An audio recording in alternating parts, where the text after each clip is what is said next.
Bonjour tout le monde. Alors aujourd'hui une petite vidéo hyper rapide qui peut quand même, je pense, intéresser du monde. Donc l'idée c'est de me faire un vélo électrique pour pas très cher. Donc j'ai récupéré sur le Bon Coin un vieux vélo haut de fil Vogue de 2016 qui était donc vendu sans batterie. Bah, du coup il fallait quand même trouver une batterie et comme tout est déjà prêt sur le vélo, c'était dommage de repartir sur une nouvelle batterie. C'était aussi le but, c'était de partir sur le moindre coût. Donc, bah, j'ai cherché sur le Bon Coin la batterie qui s'adapte sur ce modèle-là, et j'en ai trouvé une, donc pour pas cher, mais vendue HS. Je me suis dit, bon, au moins, au pire, ça me fera déjà le boîtier qui est compatible, qui vient s'en ficher et puis se glisser directement ici, là.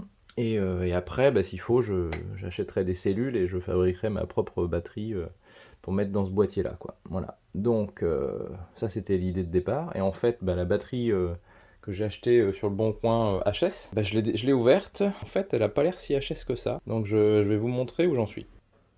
Donc, bah, voilà la batterie, hein, une fois ouverte. Alors, en fait, c'est un Powerpack 400 d'eau de fil.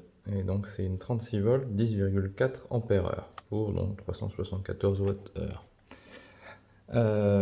Quand on regarde un petit peu la batterie, bon 36 volts donc c'est une 10S et 10,4 ampères-heure. C'est donc des packs de 4 x 2,6 comme on peut le voir ici là. Voilà. Donc c'est des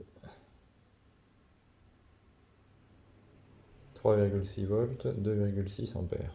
Donc comme c'est 2,6, il y en a 4 par pack pour faire les 10,4. Alors, pour ceux qui ont la même batterie que moi, ne vous étonnez pas si vous voyez des emplacements vides, hein, comme celui-ci, ou de l'autre côté, on en voit aussi là des complètement vides. C'est parce qu'en fait, bah, c'est le même châssis qui va être utilisé pour le Powerpack 600. Le Powerpack 600, c'est un 10S5P avec 5 x 2,8. Donc en fait, les vides ici, bah, ils sont remplis sur le pack 600 et les cellules, au lieu d'être des 2600, c'est des 2800 mAh.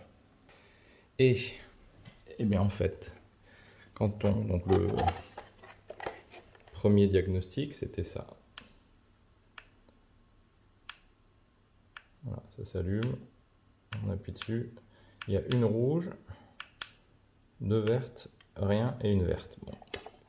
Effectivement, à première vue, ça part pas très bien. Mais une fois qu'on l'a ouverte, 4 volts 1 sur le premier pack, 4 volts 0,6 sur le deuxième, 4,06 troisième, 4,06 quatrième, 4 cinquième, 3,97 sixième, 4,09 septième, 4,10 huitième, et c'est là qu'on est à 3,30 seulement. Sur le 9e et le 10e, il est à 4,06. Donc ils sont tous à peu près équilibrés, sauf le 9e qui est à 3,06, à 3,30. J'ai donc récapitulé les différentes mesures que j'avais prises sur les blocs. Alors là c'est inversé par rapport à la batterie. Et donc le 9e, il était à 3,35. Donc on a une mesure globale, hein, si je prends au global ici, 39 volts 8. Donc a priori la batterie est pas mal. Il y a peut-être donc en cause le bloc 9. Alors il faut que je vois maintenant si le problème vient d'une des cellules du bloc 9 ou si le problème vient du BMS qui n'a pas équilibré les blocs pendant la charge.